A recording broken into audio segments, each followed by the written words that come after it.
Hello, today we're going over the area of a triangle. So if you remember, area of a triangle is your 1/2 base times height. So in this right here, if we were going to solve it for our second triangle over here, we have 1/2, or would be the 1/2 of 8 times 7. 1/2 of 8 is 4. 4 times 7 is 28. So we'd have the area of 28. Now we're going to look at a triangle when it doesn't have the height listed. So in this triangle on the left, we're still trying to find that area of a triangle. We're still going to keep that 1/2. And we have our base. Our base is 12. But we need to find out what h is.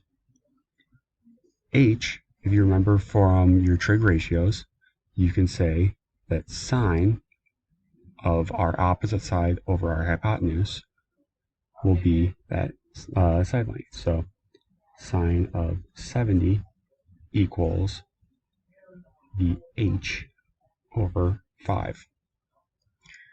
So that means that h is going to equal 5 times the sine of 70.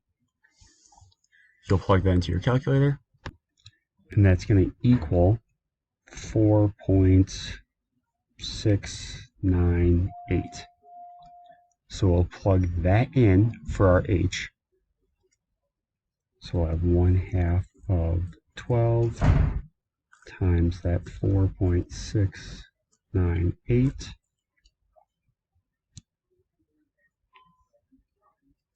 And you should equal just about 28.2. It's not exact, but it's pretty close to that.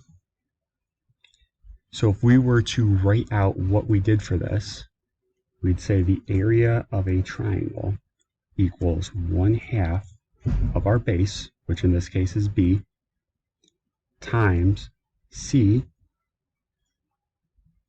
sine A. So this is the formula that you'll remember for area of a triangle. If you have any questions on that, please reach out. Otherwise, have a good night.